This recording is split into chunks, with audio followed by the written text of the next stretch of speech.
Hey there, history buffs. Today we're diving into the fascinating story of the Comoros Islands. Tucked away in the Indian Ocean just off the coast of East Africa, these islands are often overlooked. But trust me, their history is anything but boring.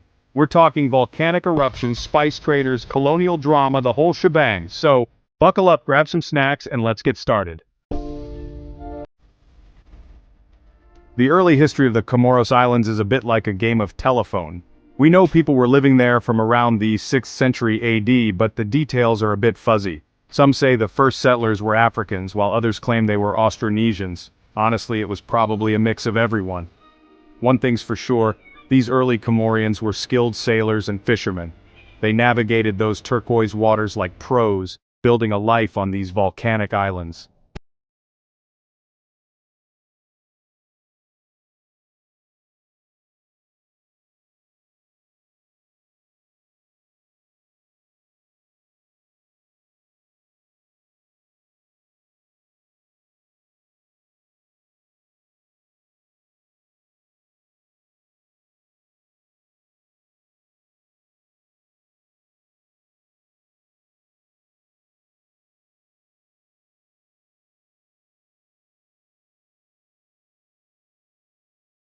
And a little something you might recognize, vanilla. These spices were not just commodities.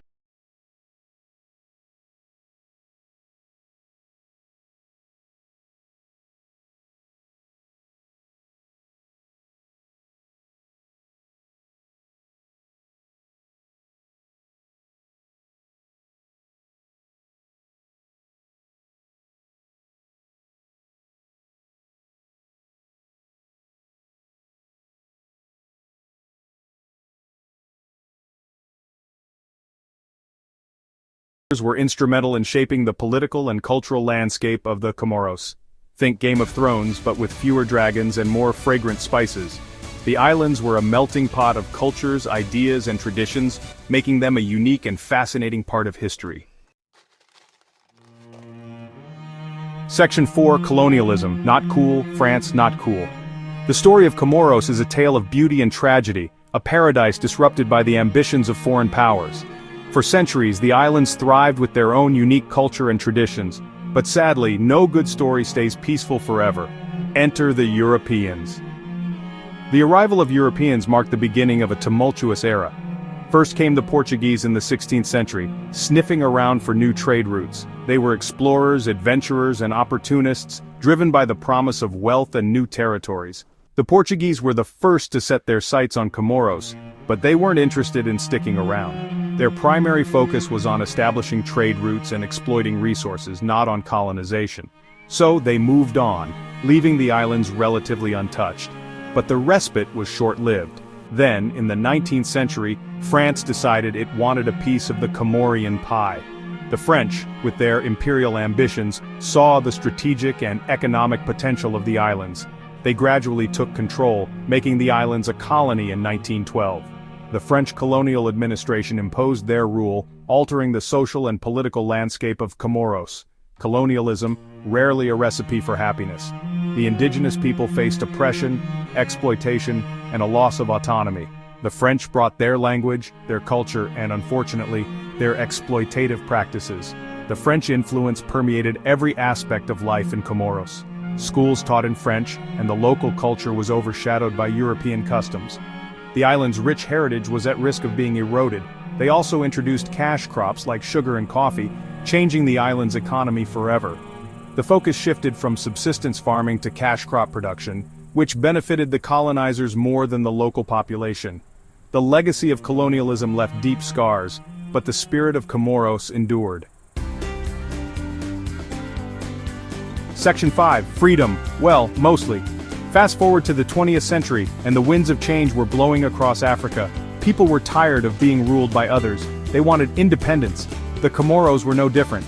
After years of struggle and negotiation, the islands finally gained their freedom from France in 1975. Well, almost all of them.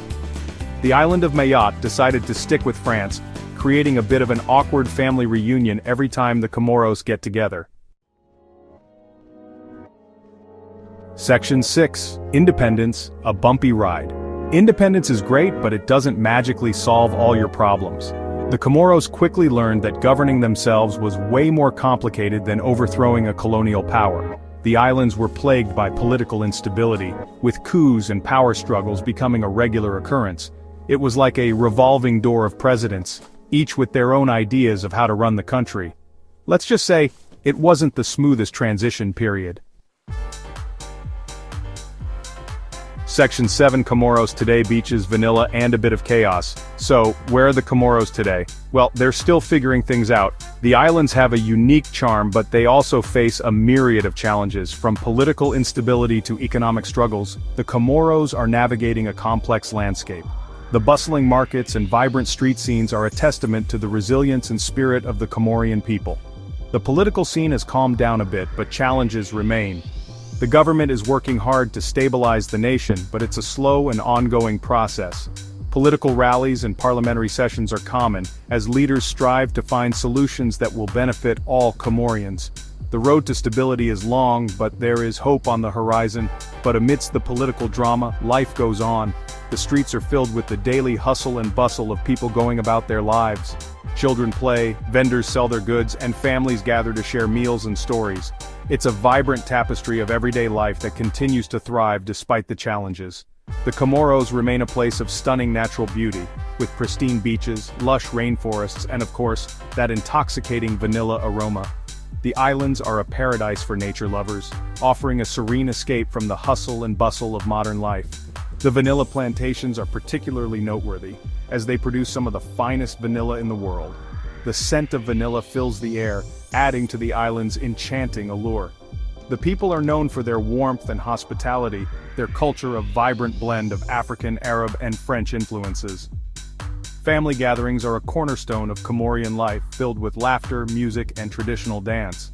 The street markets are bustling with activity, offering a glimpse into the rich cultural tapestry of the islands. It's a place where tradition and modernity coexist in harmony. The Comoros may be small, but their history is a whirlwind of adventure, resilience, and the enduring human spirit. From ancient forts to traditional villages, the islands are steeped in history. Each landmark tells a story of the past, a testament to the resilience and strength of the Comorian people. It's a history that continues to shape the present and inspire the future. So, next time you see vanilla extract at the grocery store, take a moment to remember these tiny islands in the Indian Ocean. They have a pretty epic story to tell. The journey of vanilla from the plantations of the Comoros to your kitchen is a tale of hard work, dedication, and a deep connection to the land. It's a reminder of the beauty and complexity of the world we live in, and the incredible stories that lie behind even the simplest of ingredients.